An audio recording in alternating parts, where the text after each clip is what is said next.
Hey everybody, it's Janae with Janae's Gems. So today is June 19th, 2019, and it is a very special day in the African American community. Today is Juneteenth Independence Day, or Freedom Day, but it's most affectionately known as Juneteenth.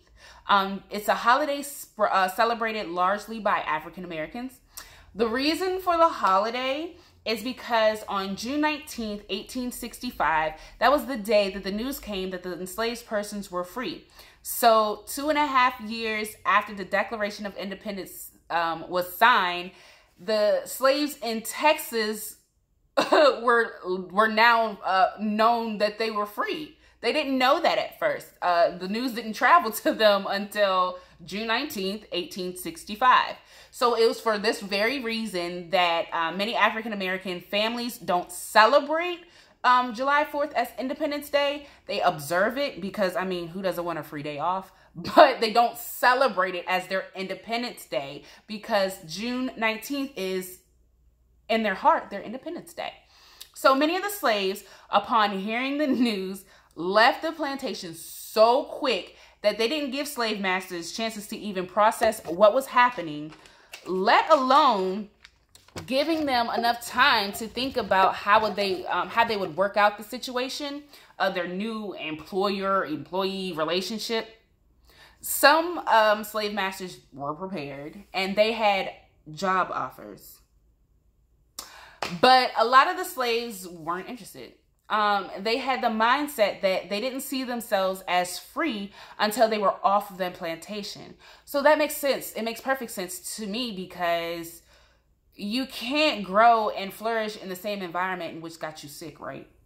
So they didn't even care that they had no place to go, the dangers or hate awaiting them, nor their lack of education. They wanted out. They were ghosts. They were gone.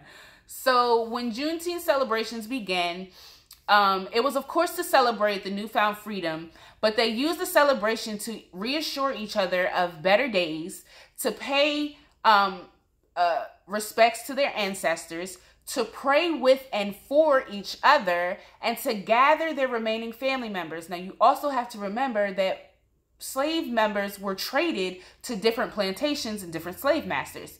So it was their chance to reunite and gather their family members. But can you imagine reuniting with family that you either weren't sure if they were alive or if you'd ever see them again, period. So many of the activities that were provided to entertain the masses for Juneteenth were rodeos, fishing, barbecuing, cookouts, baseball, and that's just to name a few. You'll see these are still prevalent in current day Juneteenth celebrations. Of course, they've added things like people to give you your history or your lineage. They have educational speakers to enhance self-improvement within our households and our community. So there's different things and different aspects. They've got concerts now, different aspects that they've added to the Juneteenth celebration. To me, Juneteenth is how cookouts began being a staple in the African American community. Barbecues became a Juneteenth tradition because the slaves felt that the ancestors could share in spirit and in the aroma that their descendants were free. So in all this food and all this festivity and joy and lighthearted celebration, their ancestors could feel that in their spirit and smell the aromas and be attracted to the celebration. So this is why the barbecue pits that you see at cookouts are usually in the center of everything. It's the center, and everything else goes on around it so that the ancestors can be attracted to the aroma from the barbecue pit, and it goes out and they can enjoy with their descendants. An aspect of Juneteenth that many aren't aware of is the way that they came dressed to a celebration was important.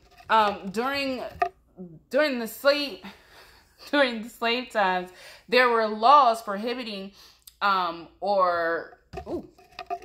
limiting in the dressing of the enslaved. So during the initial days of emancipation, there were said to be accounts where the slaves had taken garments from their slave masters and they tossed their raggedy garments, raggedy clothes into the lakes. And in the for the Juneteenth celebration, they would come dressed in their slave masters' garments to have, you know, something nice to wear. So that's in that spirit. Most of the time, you'll see people in current days dressed in African garb, like me today. So today, yes, I did dress in African garb a little bit, well, African inspired garb, because I wanted to pay homage to my ancestors that were enslaved, and the ones that have gone on before the ones that were freed, and then the ones that have fought from freedom to freedom, because we don't really have freedom right now. We got much more than what we had. But anyway, that is essentially why today, Juneteenth, is widely spread, is a widely spread celebration within the African American household, the African American community. So I just wanted to come and shed a little light on Juneteenth and why we celebrate it, some of the, you know, little facts and interesting things about Juneteenth. So thank you for listening, and I will see you guys next time. Bye.